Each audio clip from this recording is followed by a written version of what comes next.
Merhaba, everyone. Nice to meet you and super happy to discuss about Zscape today.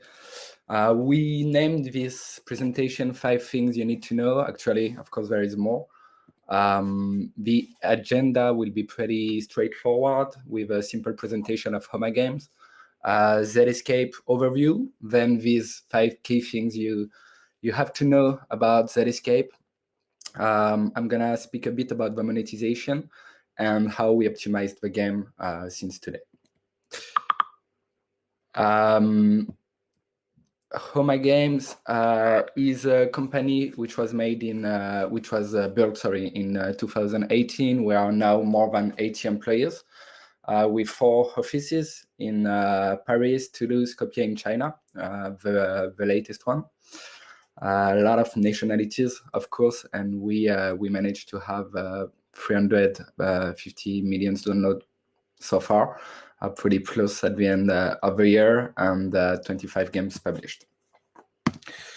About Zscape, I wanted to give you some numbers because I think it's pretty interesting to see how we managed to have this 10 plus million downloads. It was pretty straightforward since the beginning, as we had like 20 plus minutes playtime, 45% retention in D1 with like something 50% in iOS and 40% on Android, and a CPI which was stable for at least 3 weeks, 1 month, around 15-20 cents CPI on both OS. So we decided to go super fast on this game, and it became pretty viral, not as much as we would like to on TikTok with a lot of views. What I think is interesting here is to explain you how this partnership between Yoff and Acid Cousins and Homa was done. Basically, Yoff is a super young and talented studio with 5 people. They are not so young because they made already 10 games and they had very, according to me, good learnings about these games. Acid Cousins, super well known and famous in the industry. They published Flappy Dunk, Tower Color, Cat and Mouses, and of course, other games. So this collaboration was super interesting to have this experience from Acid Cousins and this engagement, motivation, and ability to publish from Yoff. So this was a super interesting collaboration and first game we did all together. So we might do some other ones in the coming month. So why did it work? According to me, that's the most interesting part here. So it's super difficult to say why it worked. Basically, I think you're on the same page as me here. It's super difficult to know why hyper-casual game is working. So we have some bets. These bets are about the camera, which is constantly moving, the crowd, some LD elements where you can interact and give feeling of replayability and depth to a player, and this easy to understand thing with super simple color choices. About the camera, as you can see in the videos here, it's always moving. It adds a lot of dynamism and also a cinematic aspect to the game, which was key. When you speak and discuss with Yoff, they really want to make some hybrid, some deep casual games with a lot of cinematic aspect. So this was the bet, and according to me, this is something which worked immediately in terms of CPI. Second thing is the crowd effect. Basically, this is a topic we discussed internally in Homa. We wanted to make something around the crowd. Since Crowd City, we didn't see so many games push them all as well with crowd. So we wanted to focus on this and see how viral or marketable the potential could be, and was pretty interesting for creatives as well. As you can see on the second one, I see no differences. You can find a lot of real image where you have this crowd effect. Wasn't super easy at the beginning because you need to optimize your game a lot in order to have no bugs and a super smooth experience. So I know the team worked for a few weeks on optimizing, and then when we launched it, it was almost perfect in terms of performances. Third element is the level design ones, which are very interesting because the first creatives which worked the best were the ones where you can have LD elements being hit by the bullet. Pretty interesting as well because it gives a lot of depth, according to me, to the players. They know that they can play again the game with different situations. They can fail because they were not precautious enough in seeing these LD elements, and they are bringing something very new to the gameplay, and also in terms of creativity. It gives a lot of ownership because you just don't have one way to escape, to save, sorry, these blue characters. You can take different path here. Fourth and last element, but obviously I'd be super interested in knowing what you guys think, why Zscape worked well. According to me, it's how easy it is to understand. Basically, the colors used are super simple, and we managed to have only 4 colors on the screen. So red for opponents, blue for people to save, white as a background, and orange to have interactive elements. It's, according to me, pretty good here because you immediately understand who are the bad guys, who you need to save, without adding some text on the screen or anything.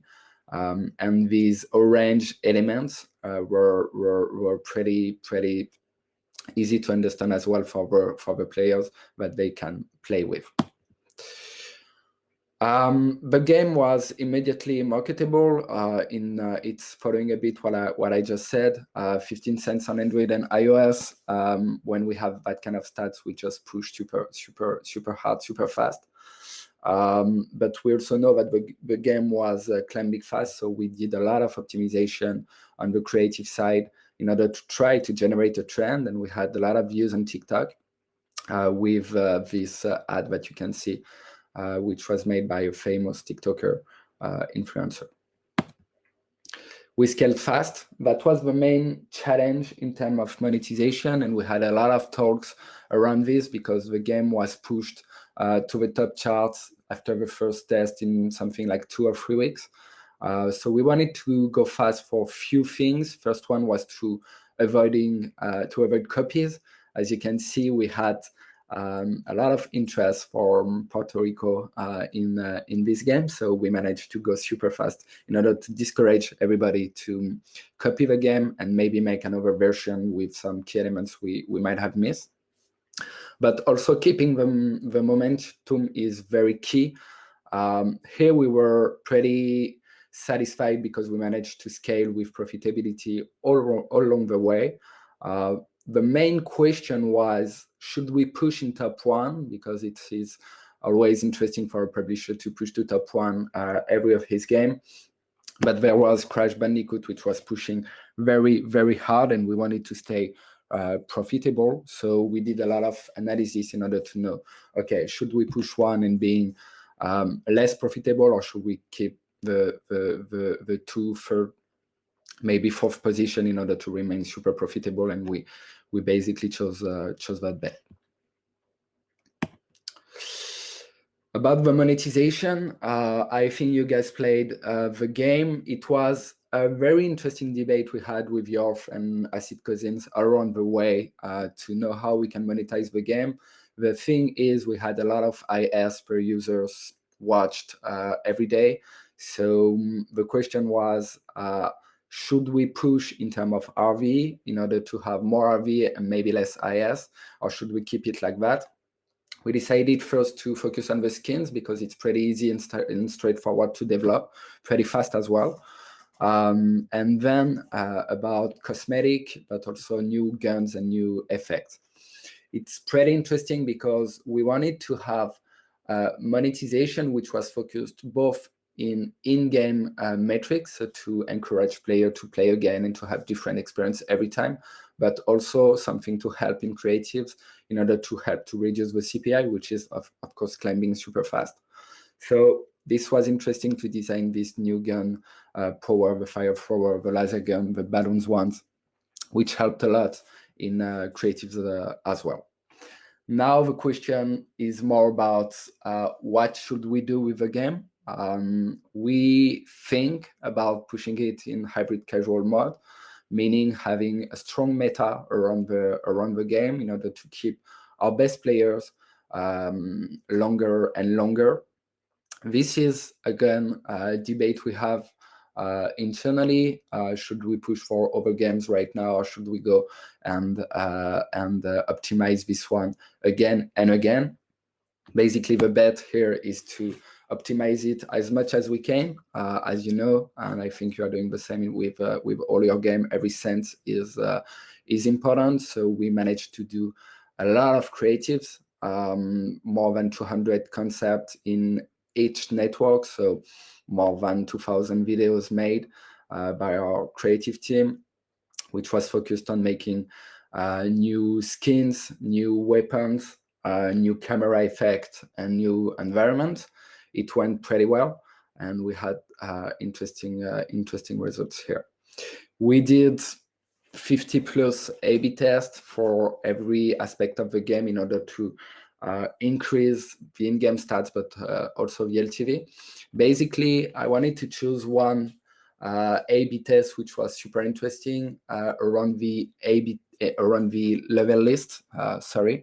So we knew that the 10 first levels were the most important ones, and we managed to keep more than 60% of our players in these 10 first level by revamping them as much as possible. We worked on them maybe 10 or 15 times in order to have the best progression possible for the 10 or 15 first level.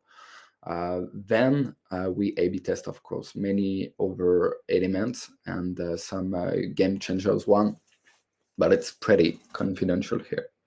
On the ASO side, again, wanted to congratulate the team internally on Homa, because we managed to have very interesting organics on Zscape, and basically a lot of things have been done on the icons, on the screenshots, on the keywords, etc. So was very interesting to work as a team on this project, and we had pretty good results so far. This is all. Will be super interesting to answer your questions. If you want more information about us, about Homa Games, about how to work with us, or even Zscape or other games, please do not hesitate to reach out. Victor, but some of you may know, which is our incredible partnership manager. Be careful, because if you discuss with him, you might sign something super soon just after. And of course, I will be available if you want, if you have any question. Also, we wrote an article on the blog, on Homa Games blog about Zscape. So if you want to have a look, you're more than welcome. This is all from me. Do you guys have some questions? How was the first KPIs on Zscape, and how long did testing part take? Thanks, Tucker, for this question. So basically, first KPIs were around 50% in D1 for iOS, 40% on Android, 20 minutes plus playtime, and a CPI which was 13 cents for the first two tests, and then 15 to 20 cents when we scale. It took something like 2 weeks to first test on Android, then build the iOS version, be sure there was no bug, and it was pretty well optimized, and then we scaled pretty fast right after. All right, I think if we don't have any more questions, you can still reach out by email or by Skype or whatever.